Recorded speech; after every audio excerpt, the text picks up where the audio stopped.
Good afternoon, everyone. Welcome. I was doing this talk the other day. I was only able to do 5 points of 15 points I have. So I promised you I'll come back and complete it. So I'm going to do that to whoever is interested. Uh, the talk is titled as Pain Points of Modern Man. See, and not only just stating what is the pain points that we see in our lives here as modern people, but also carve out the path to joyful, calm, and attentive living that we are capable of, and we could do that. So that is a optimistic way of looking at the current state of affairs, the sorrowful ways that I see around the world, and also uh, some optimistic way of how we can carve out a life that is joyful, that is calm, and also very attentive living. That is something we could aspire for, get it, and live also. Not being pessimistic or desperate about it. But the fact is, we do see a lot of pain in the world, right? So that's what I want to get at here. And as I really present these 15 points, we will just brush through the first five, which we already covered the other day. But maybe we can do five more today. I think, maybe we'll do that. And if your time permits, we will do that. Okay. So it's a kind of going through the whole thing.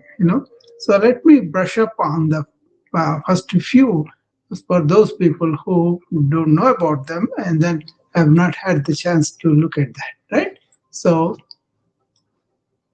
as you know, uh, my name is Dr. Rao Kulusu. I'm in Iowa and had been living in Iowa since a long time that we can't remember. And I was actually from India. I got my medicine degree in 1980. So, and then soon after that, I had the, you know, mm, opportunity to come here. And then I was in Chicago for 8 years. I did practice there for a few years after my residency there. Then I moved to New York to pursue residency in internal medicine, and I completed there and stayed on there for another 2 years or so. So altogether, it became a 5 year stay in New York. Then I didn't really want to stay there because I was very attached to Chicago. I lived there for 8 years, right? So I wanted to come back, and then I came back.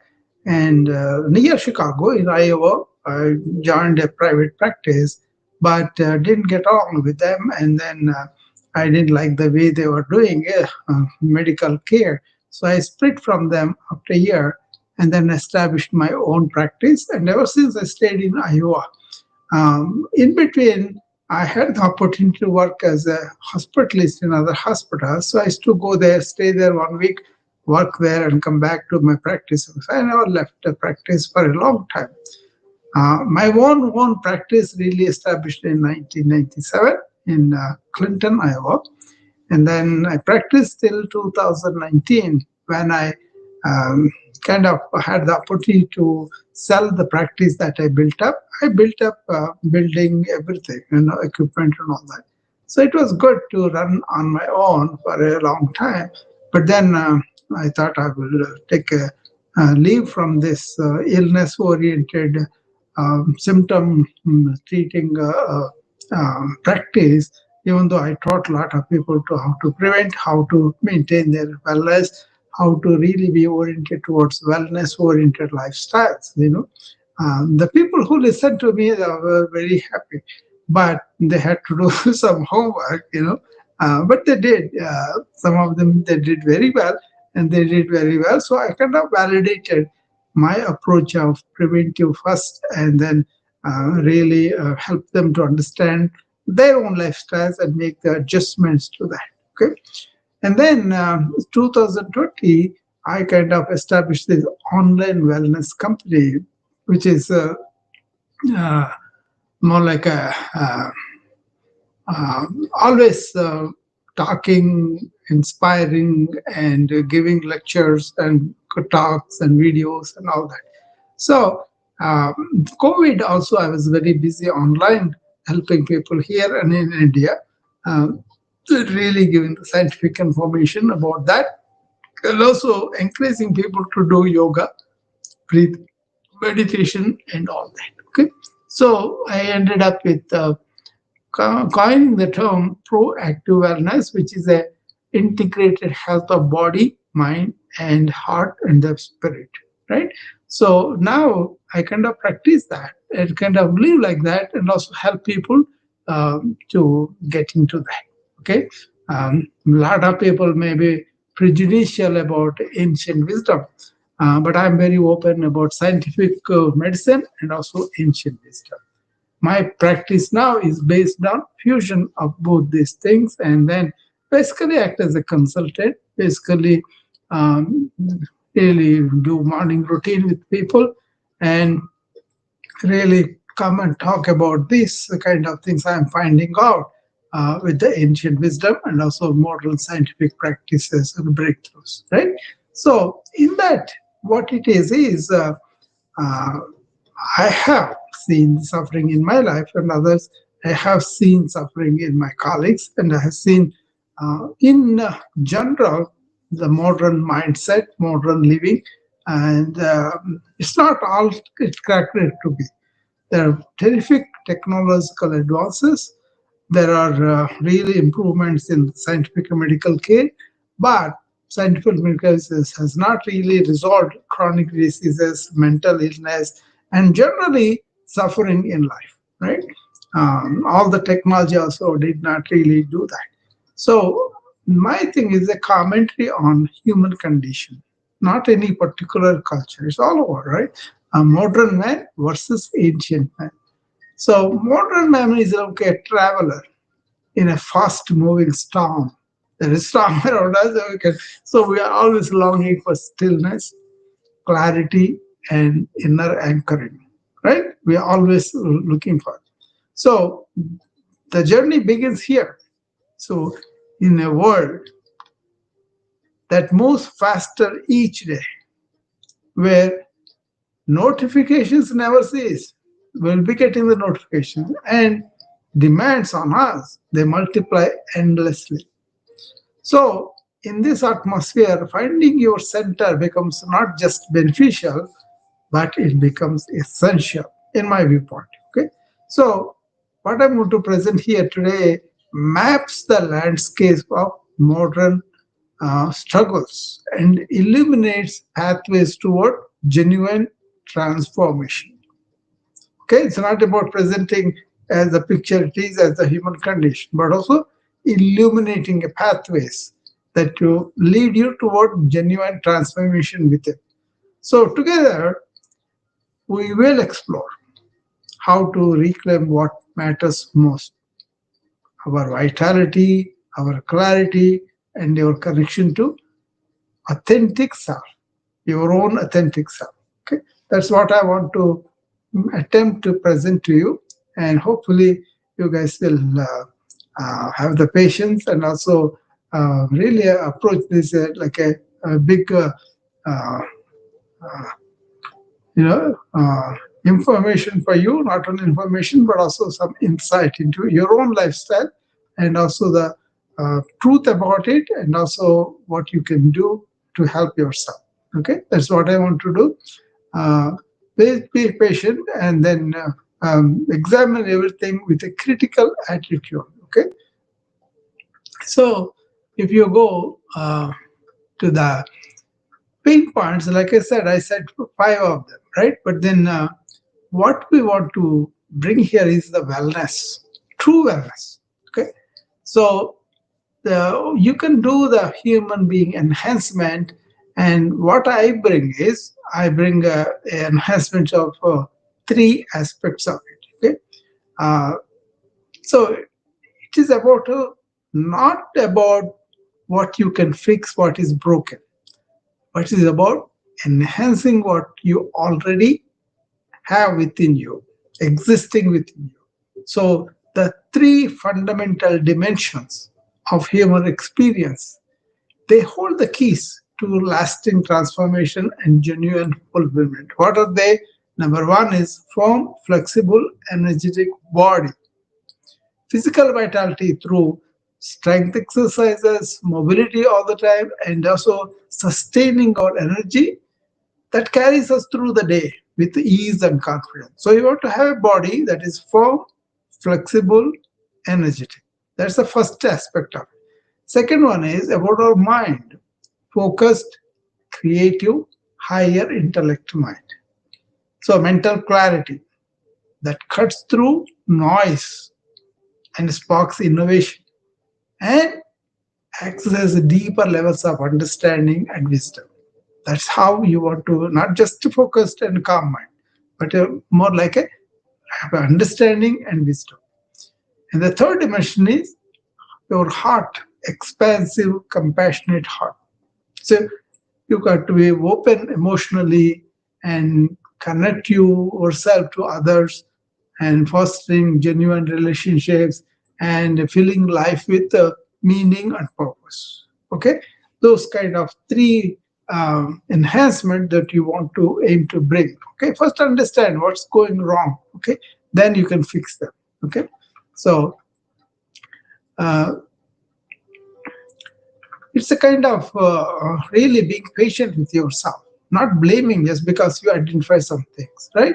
It's more like really identifying what's going on with me. You know? So as you really understand these three dimensions, we come to the first pain point. What is the pain point? I talked to you earlier about. This is about thought overload. See, so the modern mind is under siege, information age. So the average person receives over 60 notification daily, and it has to process information equivalent to 174 newspapers. Racing thoughts, constant digital interruptions, chronic overthinking, and the complete loss of inner silence. This is the reality for many people. This has become our new normal. Noisy minds, no silence within, no real peace within, right? So, the impact of all this is persistent anxiety, emotional irritability, and creative paralysis, and the inability to access the quiet space within where the true insight can really happen. Okay, that is where it emerges from, true insight in the silent mind. Okay, that is the first one. Thought overload, too much information. That is the one we talked about, how it is really we can limit by really knowing the purpose, knowing, organizing what we want to do in our life, and then only take only those informations. Okay. Now, second point is we are burning out. This is my major business. A lot of people come to me for help. So, pain point two is burnout. Okay, people are emotionally exhausted because of this burnout. So, and this has become epidemic proportions in every field. I work with the doctors because I know about the profession. I have been a doctor and I know what are the points are. But compassion fatigue is what is draining our caregivers and professionals alike. Okay, so the loss of motivation. Okay, that really transforms one's very passionate individuals into automatic versions of themselves. So they don't really feel really life in them. So what is the impact of all this is a pervasive feeling of emptiness despite outward success. Doctors are successful, but they don't feel worth it, and they feel the loss of life's vitality. And also, they are disconnected from the very things that once brought them joy and fulfillment. I felt like I'm really what they are, I'm doing something good for society. That feeling was gone because everything became very mechanical, right? So you have to understand that. Okay. Then, if you go to the third point, the pain point, most of our people are forget the body. They have forgotten the body. They neglect it. They don't listen to it. Okay, and also they don't really rest and sleep. They are kind of rest denied. Okay, body is forgotten and rest is denied. So pain point three is disconnection from the body. So what happens? Modern life, it has created a generation that lives primarily from the neck up. Hours of sitting, collapsed posture, and shallow chest breathing, they have become default settings for everybody. So our bodies designed for movement and vitality are treated, or the bodies are treated as mere vehicles for transporting our heads to meetings. So, what is the impact? Chronic stiffness and pain and metabolic dysfunction and reduced energy production and a fundamental disconnect from the body's innate intelligence and wisdom. Body has this innate intelligence and wisdom. It tell you what is going on wrong, which is asking you to fix it. Okay, and the pain point four is this poor sleep quality. Don't rest, don't sleep properly. Good. Um, People are tired but wired. Wired to say anything, right? That is the tired but wired phenomena. It is plaguing millions. So blue light, exposure with the phone, that exposure until moments before sleep, it does disrupt your circadian rhythm from irregular schedules. And minds that won't quiet down create a perfect storm against restorative rest. You need that restorative rest. So, what is the impact? Hormonal imbalances cascade through every system, and cognitive fog, brain fog, that impairs decision making, and emotional regulation deteriorates. You cannot be emotionally regulated, and the body's natural healing process remain incomplete night after night. Okay, that is the important, the natural healing process that should happen automatically when we really slip into the deep sleep. Okay, so these are the ones that we always look for. Okay, that's the pain point for lack of sleep. And then when you come to the pain point five, which we ended last time, that is about inflammation that is happening in the body because of our lifestyle. So inflammation crisis is the one that's going on. Our modern diet, which is really not good, and habits have created an environment of chronic low-grade inflammation. What it does is that silently undermines health from within. You have the inflammation inside, but you don't know if you feel the effects of it. One of the things is ultra-processed foods. They don't have nutrients. Blood sugar surges that happen because you eat too much or followed by the crashes. Okay, and then also alcohol consumption and chronically stress and those hormones that come from the chronic stress and toxins from the environment. Okay, they all create a perfect inflammatory storm. So we have dietary triggers, processed foods and refined sugars, and that create an inflammatory cascade, right? And then stress, because of this, you have chronic stress maintaining inflammatory pathways. They are nourished, they are nurtured, everything, and then they go to a point where you are really chronically ill. And then you also accelerate your aging. You become old sooner. Your metabolic health gets old because inflammation, what it does is it speeds the aging of the cells and also depletes your energy reserves. These are the problems. So we were discussing up until this point last time. Let's go to the 6 to 10 today. Okay, hopefully 5 o'clock I have to leave, but then another 45 minutes there. So I'll do my best. Okay. Uh, so as you really look at this, you will understand, okay, what are the other pain points that I should focus on? Okay.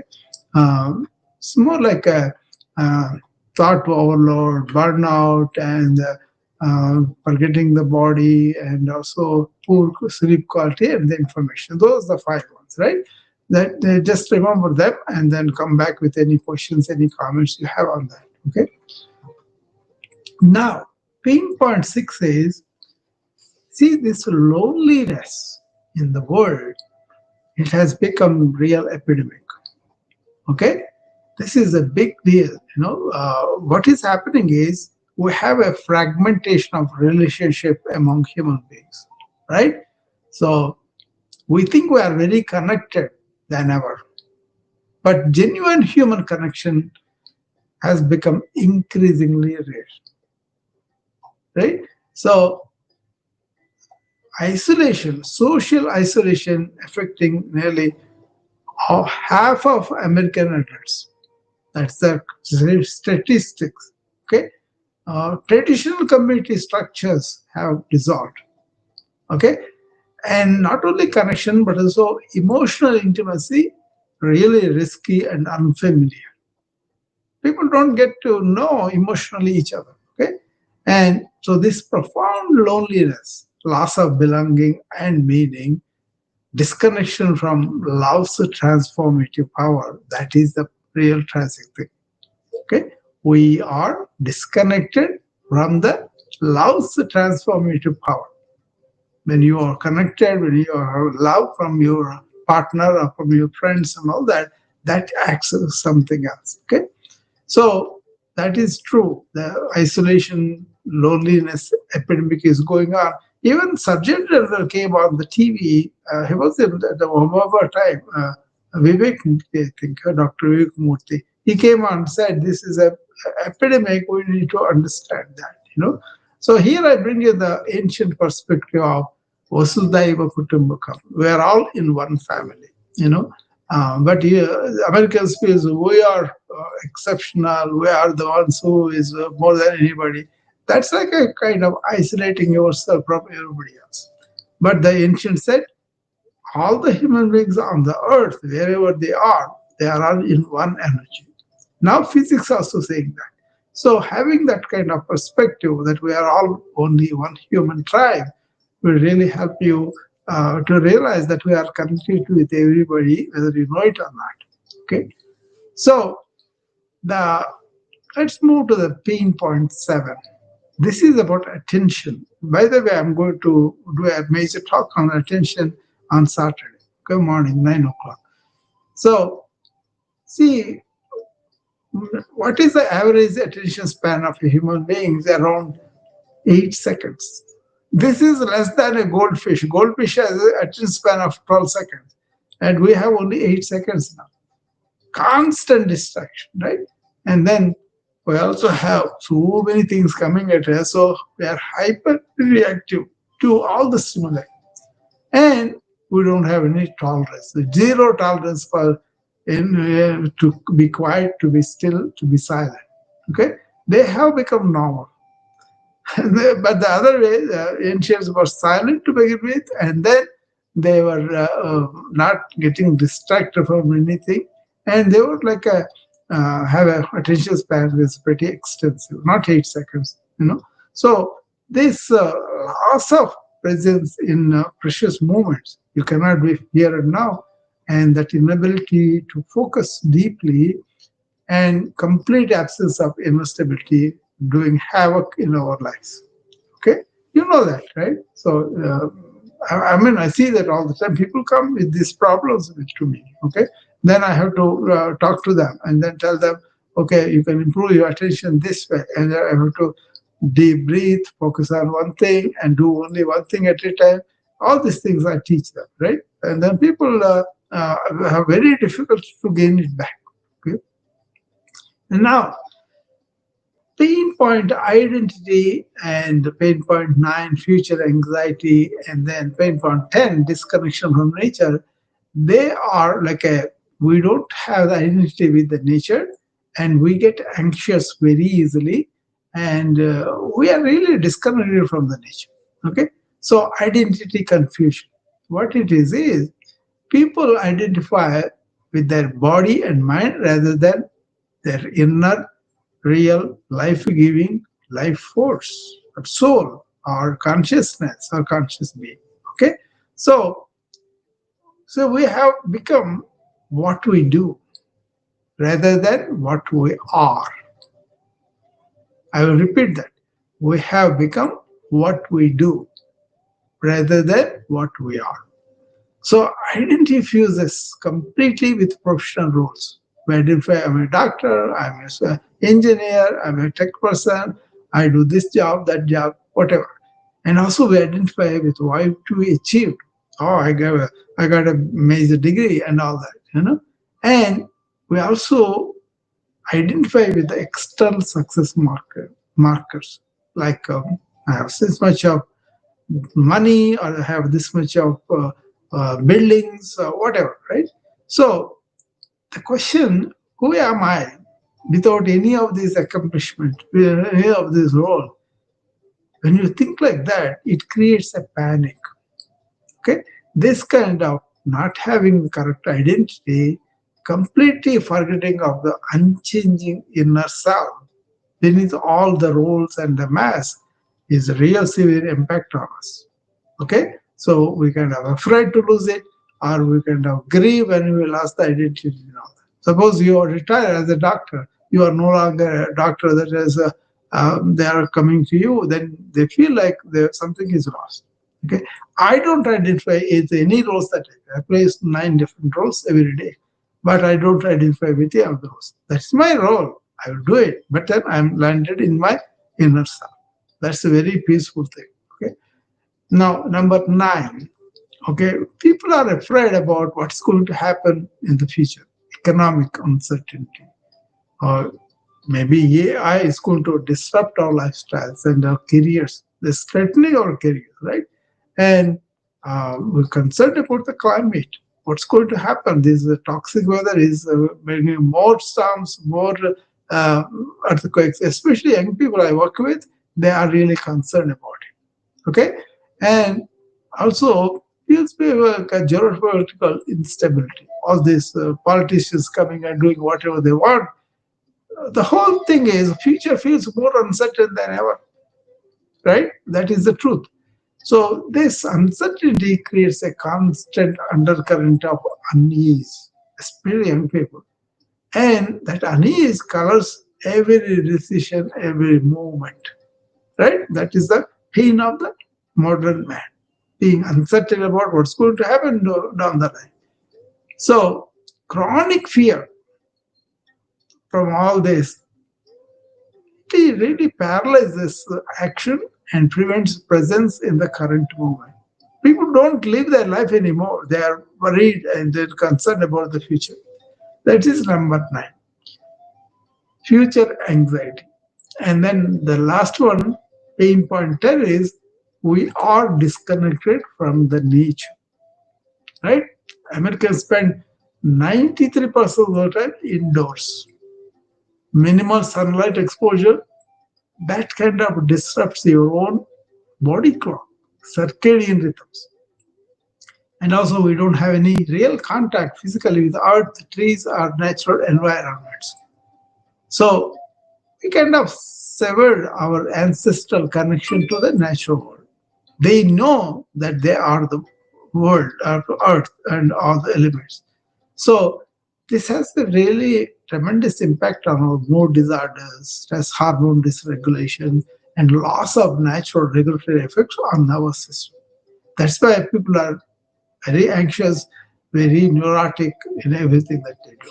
Okay, these are the 10th. So we have done another 10 points, another 5 points today. Okay, now uh, there are more, 5 more left. 11 is purpose crisis, 12 is emotional hardening, and uh, uh, as you see them, you understand, right? And then 13 is also like a more like a important points are connected to your own inner self and all deeper points, right? So what you can do, I will leave a brief explanation of that and then go into that next time to say what is the path forward, your promise and transformation. So when you understand these pain points, is that is going to be just the beginning. The real journey is the transformation that awaits. Okay, moving from struggle to vitality, from confusion to clarity, and from isolation to connection. So this was done by countless people in the past, and we can do that too. We can reclaim our body's vitality by training ourselves to be firm, flexible, and energy flowing naturally because we are breathing air and doing all that, right? And then we can sharpen our mind's brilliance. We can develop focus, we can create clarity, and we can cut through all the noise. If only you try in the morning and in the evening. Just calm yourself and see what happens. And then uh, you can develop compassion. Okay, you can open, develop loving connection to other beings, to all of them. Okay? That will really expand your heart. Instead of thinking for yourself and only you and your family, you can have expand your heart, right? And then last one is you really want to discover your true self, the unchanging awareness, witnessing it all the mind's activities, emotional activities, the body aches and pains, everything is watched by the true self. Identify that. Okay? See, the outcome is who you become, joyful in your natural state, calm under any storm, and attentive to what truly matters to you. And then you become resilient through life's challenges, not succumbing, not weeping. And then you will be the realizing your true self, true nature. And then you will be ready to love and serve authentically. Okay? So, some of the things that we kind of cut back, but we will do the 11 to 12 and 13, 14 decade. Okay? So, they are related with your purpose and emotional hardening and all that. Okay? So, we will do that slowly. Okay? Uh,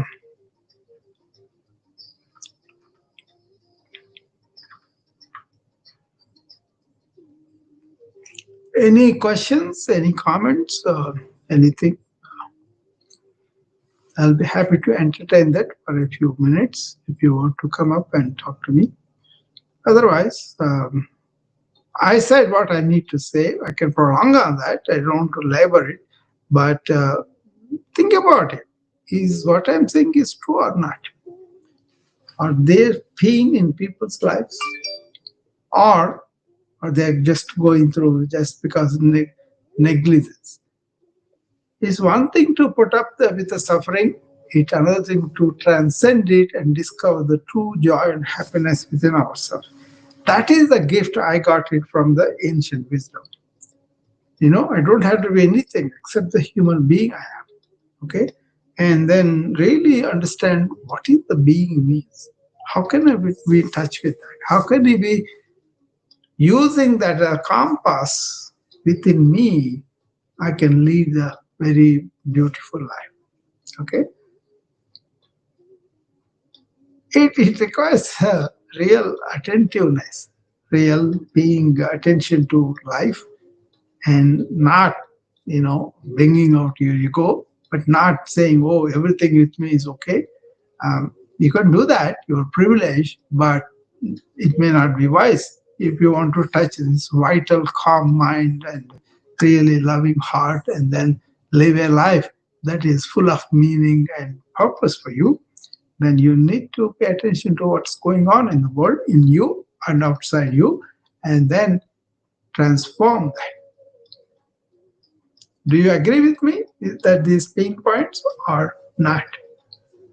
It's not, I'm not blaming any particular culture. I'm telling you how the human beings are evolved into this suffering creature in modern time. With all the science and technology, all the knowledge we have, wisdom we have from the millennia. Why are we like this? Even when take one point, loneliness. Why is people are so lonely? Why people are not becoming uh, a beacon, and then people can go there and then take rest in his company. So if you are connected with everything in your inner being, in your heart and mind, and you know this is the what it is, then you are connected to everything and you don't feel like you are alone here. You are together with everything, right? Vasudhaiva Kutumbakam. The whole world, the whole living beings in the world, not just the world means just things, but it is the living human beings, plants, and all the animals. We all have the connection of the life force, and in that sense, we are all one, right? Once you are connected and you harmonize with all of that, you can use your intelligence rather than your emotional mind or your conceptual mind to separate yourself, thinking that I am, oh, I have a personality, I'm so different, I have my own thing. That kind of separation is the one which is leading to the loneliness for people. Okay, hopefully that makes sense what I said. I'm very passionate about this because what is my philosophy of life? Proactive wellness. What does it mean? It means that you don't have to necessarily become ill because of your ignorance, but you can learn these things and then develop a very, healthy body, healthy mind, and open heart, and thereby not only you have not suffering and with illness or whatever, but you are also releasing the innate joy, peace, and happiness is that is within you as a human being. Everybody has. Only thing is letting loose. Get out of your mental conditioning that is limiting you. Get out of closed heart. Open it. Share it. That will be good. Just don't say I love you. That's not enough. You got to have the real feeling of oneness with that. But then you don't have to say it. It will come through. Okay.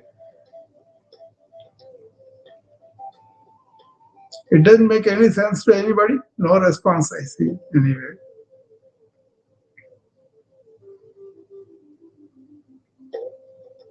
It seems like I'm the only one talking all the time, and nobody is conversing with me. I hope another 20 minutes before I go on that 5 o'clock meeting. So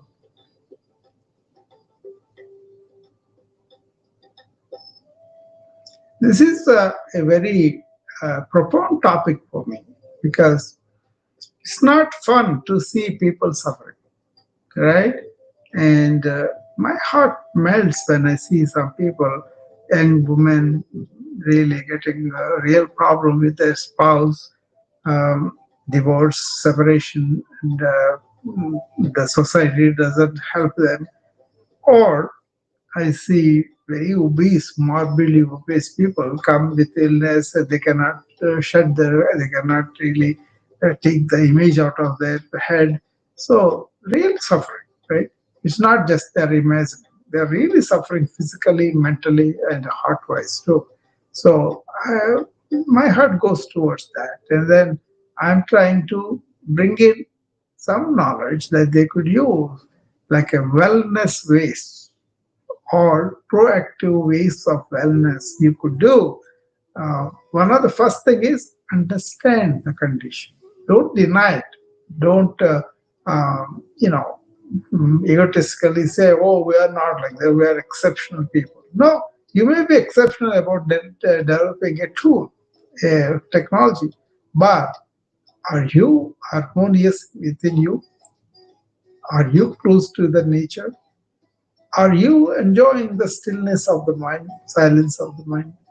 Are you focused mind with anything that you want to do? Are you enjoying what you are doing? Do you have need to go and work because you need money to go on? Or you are so connected with the purpose of that work, and then you are doing it because you always want to do and enjoy it. Like I said this morning, work is worship, duty for the sake of duty. Or you are so conditioned by this acquisition of things and think that is life, and you can count everything in terms of money or materialistic things, and never experience this inward upliftment of your heart and mind by your spiritual nature. Think of that. Okay, you don't have to deceive anybody or self-deception. What you want to do is you want to really don't have to tell anybody either. But what I am saying is, as a human being, you are naturally intelligent. You can take care of your instruments of body and mind better, and you can open your heart and allow all this love and camaraderie and friendship, everything flow through you, and then enjoy the life in a beautiful way. That is a prerogative of us human beings. We have intelligence. We don't awaken that intelligence. We kind of operate on the algorithms that were fed into us. Oh, you pursue happiness out there. Go and get a lot of dollars, a lot of things. Then you'll be happy. And then at the end of it, we find out that's not true. That's not true. Happiness is not out there. And we can find it within ourselves. Unalloyed happiness that can be released. It's not a concept. It is a reality.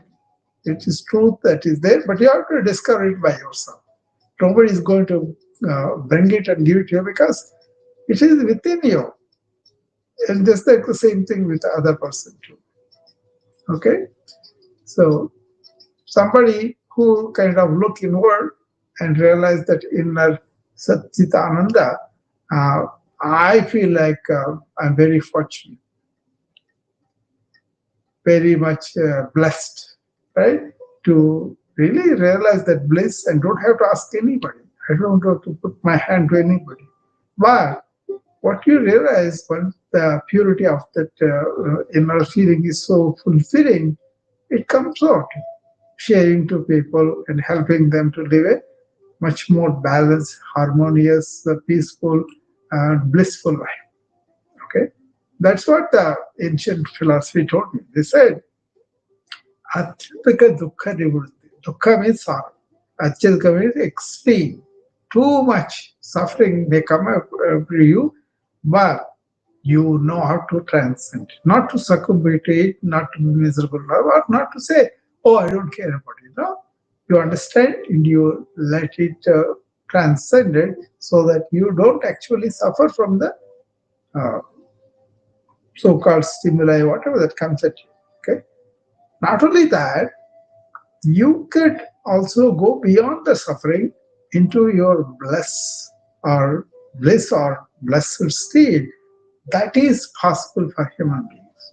Okay, animals may be instinctive; they eat and they die and all that. But then we kind of have a mind that goes back and forth, and we want to live in the present using the life lessons in the past and using the some kind of brainstorming, whatever we plan for the future. But not living there because the living happens really here and now in the moment. So when you are in the moment, you are really clear and completely free from the burdens of the past or burdens of the future. Okay, does it make sense to you guys? So I don't know. There is no movement from anybody. So I come with enthusiasm. You make me feel like, who am I talking to? You know, have they any resistation of what I'm talking about? As is something I'm only feeling it. But one thing is sure: people who are suffering and they kind of get lost and then really feel bad, then they call me. So I'm always teaching about, okay, things happen. We will have the things coming at us, but we will fix it at the time. But learn more, be smart, be wise, and learn all the knowledge that we have as more human beings, technology, science, and also the ancient, insights of wisdom that we could tap onto, and then we will be able to do that. Okay, so Peter is coming finally. I was busy eating mindfully, so Yeah, I didn't want to rush through. no, I will tell you the general question. Is this group really understand what I'm saying? Am I just yakking? Yeah, no, I'm sure. I mean, you make it very simple. Yeah. You make it very simple and easy to understand. I just think it's such a foreign concept, only because we've been bred as from children, right, to live reactive instead of proactive lives. We're always reacting, taking in information, and then just kind of following along with the program that's pre-programmed. It's television or books or school, so I think that's part of it. You know what is the real tragedy, Peter? This culture rubs this on the other cultures too. Yeah. That's why if you make a difference in the American culture, you can touch the rest of the world also. Very influential, yeah. A gene is come here, everybody takes genes all over the world. So all this drug addiction has spread to even Indian high schools and small schools too. Terrible. See, that's why when I pointed out, Indians get mad at me. You cannot bluff yourself. What is happening, just learn from it and then get out. You cannot say, like Americans say, we are exclusive people, like Indians, so our ancients have so much. What about you? Are you living that? This is what I question. Right. I have the right to say that because I live that. Both. Yeah. I mean, in America, the land of milk and honey, right? The most prosperous nation in the world. Capitalism, right? But yet, you just look at social media. There's more coaches than you can count, right?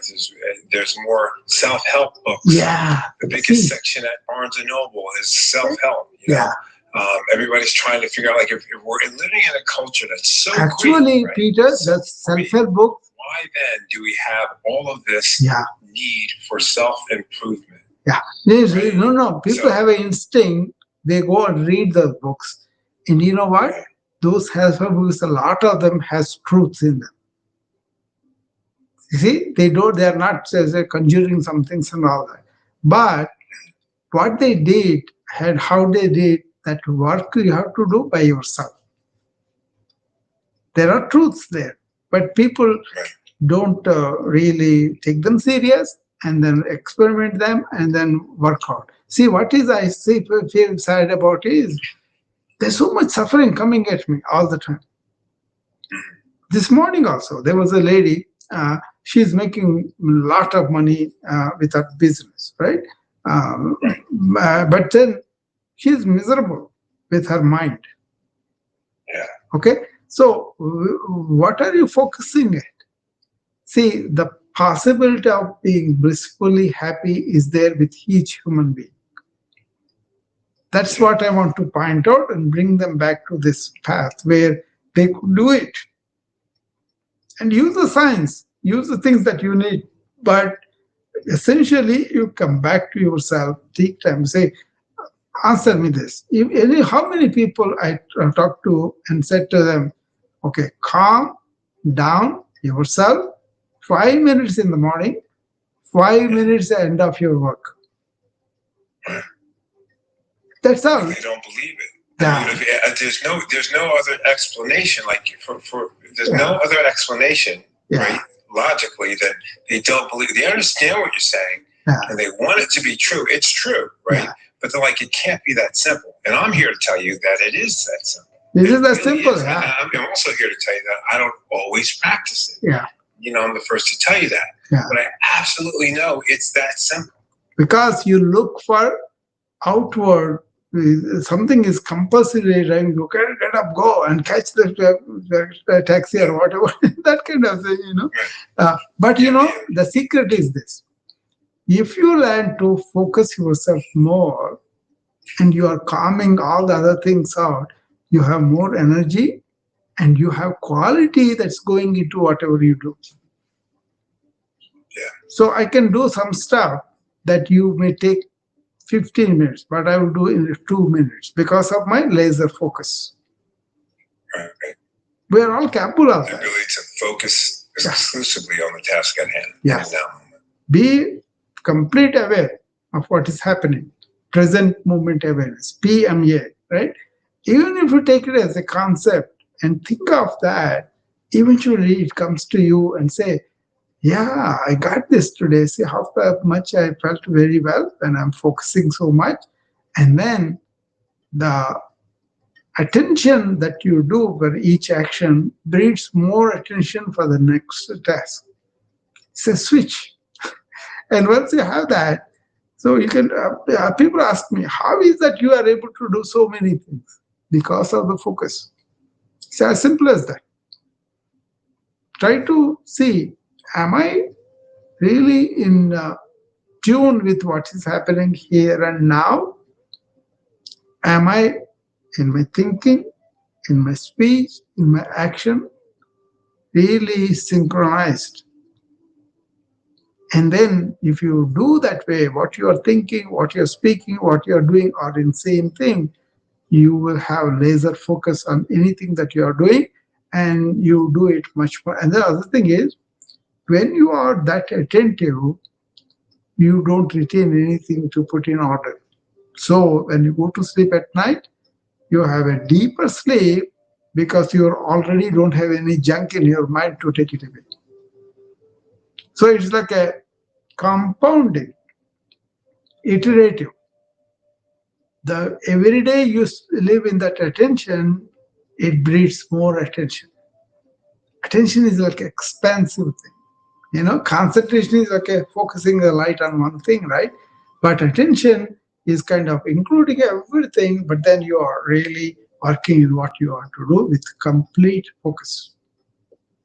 Not narrowing like concentration, but more like really be aware of everything and then be in what you are doing here and now. This is not something extraordinary I'm talking about. Not that people have to be, uh, with special gifts. It's a question of understanding why we are not like this and then take away those things. Okay? Self-help books are good. Self-help books are carrying truths. But what it is they don't tell you what are the conditioning factors that you developed because you unconsciously absorbed all the conditioning from the society. That conditioning factors, they don't indicate how to get rid of it. That's the first thing you have to do. If you are not focused, why are you not focused is the thing that you need to understand. And then get rid of them, then the focus is already there. It will come through. So I don't do anything. In as much as I'm aware, I don't allow other things to come into me that easily. Remember that ancient thing I say, Manasa, Vacha, Karmana. Manasa means what you are thinking, what's going on. Maybe it is influenced by past conditioning. Maybe it is influenced by forward thinking that you have. Whatever you think, let that come through your speech. Vacha means speech. And then whatever you think and speak, do that. Don't just say to people. If I'm saying to you that I'm aware in my present moment, I am. What I have to really protect myself, the things that come and say, oh, something happened in the past, something happened in the future, but I lost touch with what is happening in front of me. What is in front of me? For that, I don't need data. What I need is perception of what is in front of me. So, so it's almost time for my meeting. So hopefully you learned something, or I kind of stimulated your thinking, or maybe you don't agree with me. Come and tell me about that. There's no problem. Okay? Or DM me if you want to. Some people do that. That's okay too.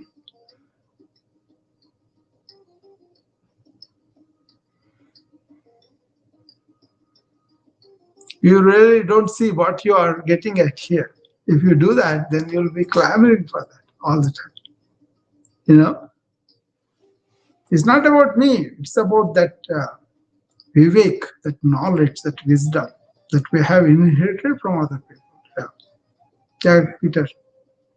I think we're just so soaked in the sea of confusion. Yeah. That if we have a problem, we should take a pill. Yeah. If we're having any kind of issue, we should go outside of ourselves to solve it. We've been so trained, right? And also people mistake it that system. That's what we do. Yeah, you know what the mistake is? I am the ego and I can solve this. I'm such a big deal. No, that's exactly the wrong way you're going about it. You know, that is spread in the culture about egotism, you know, and people really, you use the ego for your guiding in the life, but don't use the ego as identification. That's the problem. Right. And then they don't want to accept also because the ego comes and say, oh no, I don't listen. I'm so exceptional. I don't have to listen to it. So that's where the intellectuals, all these people are supposed to take the intellect and use the wisdom, you know, but they go the other way. So that's it. But you know, they're suffering, Peter. That's my concern. You see? Of course. Yeah. But see, here's the thing, though. Yeah.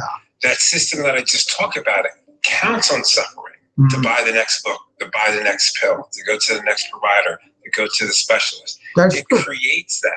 That's and true. It supports suffering. Yeah, because they don't realize they're perpetuating the whole thing. And of course, they look for things that are temporary for them, like making a buck or making a reputation, whatever. But somebody who has realized that inner abundance I talk about, they don't need all this. You see, they don't need, I would look for understanding, I would look for transformation so that they live a better life, not for me, for them, you know. But of course, why it is, because I'm not a beggar to put my hand out because I'm already full. Right.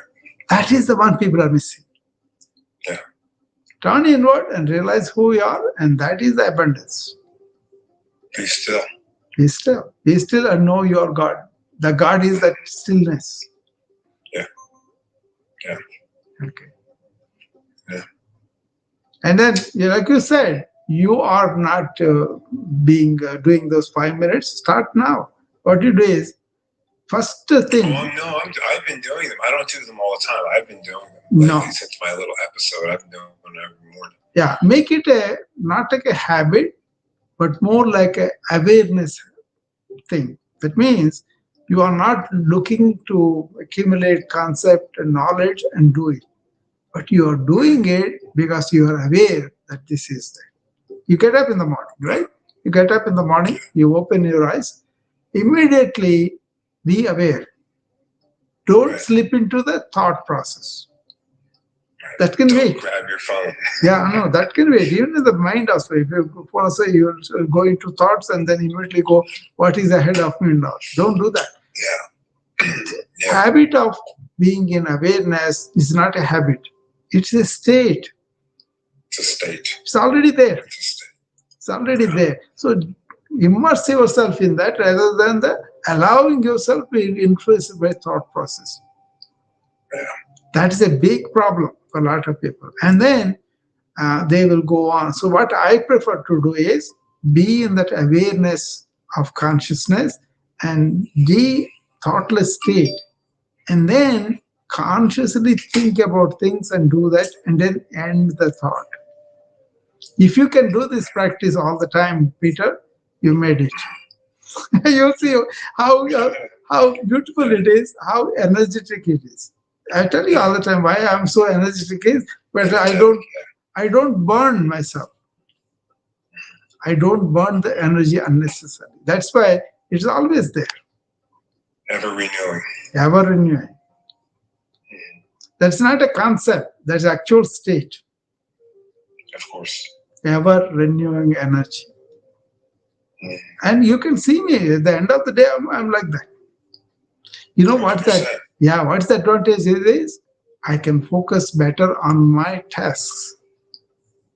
I can focus better on the patients that are coming at the end. That's a very competitive advantage because everybody is exhausted. I want to go home. But I'm like, no, I'm going to be here. I'm going to take care of him and then go home. And it's out of that state, you can get more of it by thinking about leveraging AI. Yeah. And I leverage AI too because I kind of spend time on the EMR and now AI. And I'm teaching that AI now to other people, not that I'm an expert, but how I made use of the new technology and how we can make it do all our mundane things. Then we can have quality time with ourselves or with my patients or with my family, whatever. Right?